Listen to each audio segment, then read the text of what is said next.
बरेली में पुलिस को देखते ही मुसलमान क्यों तोड़ने लगे मस्जिद? 200 सेकंड में आपको बताते हैं इसकी पूरी सच्चाई। पहले इन तस्वीरों को देख लीजिए। ये तस्वीरें उस बरेली की हैं जहां कभी गुरु द्रोणाचार्य के पुत्र अश्वत्थामा का राज था। जिस बरेली में राम गंगा की पूजा होती है, उसी बरेली में अब तालाबों की जमीनों पर अवैध अतिक्रमण कर मस्जिदों का निर्माण किया जाने लगा है। बरेली का पूरी तरह से इस्लामीकरण किया जा रहा है। यह खबर है तिलमास गांव की, जहां की आबादी करीब 8000 है, जिसमें मुस्लिमों की आबादी लगभग 33% है। इस गांव में 30 बीघा जमीन वाले तालाब पर जबरन मस्जिद का अवैध निर्माण कर दिया गया।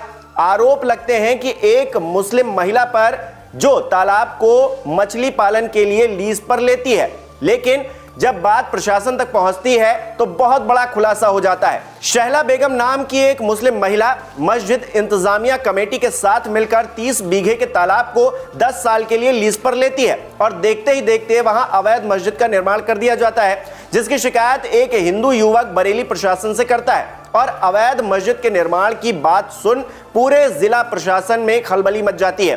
डीएम रविंद्र कुमार से लेकर एसपी साहब तक इस खबर से हिल जाते हैं। तुरंत एसडीएम तृप्ति गुप्ता को बुलाकर आदेश दिया जाता है कि पूरे मामले की छानबीन की जाए और बिना देर किए अवैध निर्माण को ध्वस्त कर दिया जाए। जिसके बाद तृप्ति गुप्ता इस अवैध मस्जिद की पूरी कुंडली खंगालने निकल पड़ती हैं और पूरे प्रशासनिक लाव लश्कर के साथ पहुंच जाती हैं तिलमास गांव।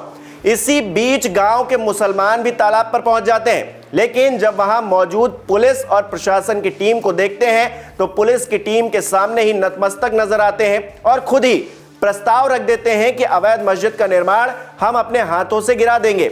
अब इसे योगी आदित्यनाथ का खौफ न कहें तो और क्या कहें।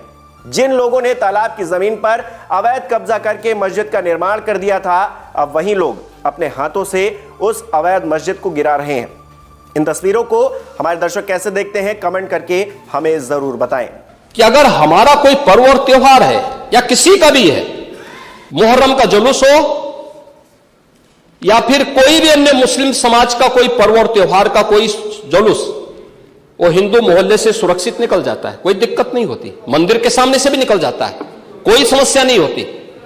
लेकिन इस समस्या केवल वहीं पे क्यों खड़ी होती है जब कोई हिंदू शोभा यात्रा किसी मस्जिद के सामने से, किसी मुस्लिम बाहुल्य क्षेत्र से निकलती है, तब क्यों तनाव पैदा हो जाता है? तभी क्यों झंडा लगाने में क्या समस्या आ रही है? क्या भारत की धरती पे केसरिया झंडा नहीं लग सकता? क्यों नहीं लग सकता? क्यों नहीं लग सकता? मैं यही पूछना चाहता हूं। आखिर ये दंगे क्यों किए जाते हैं? और बहराइच का मामला, महाराजगंज उस कस्बे का,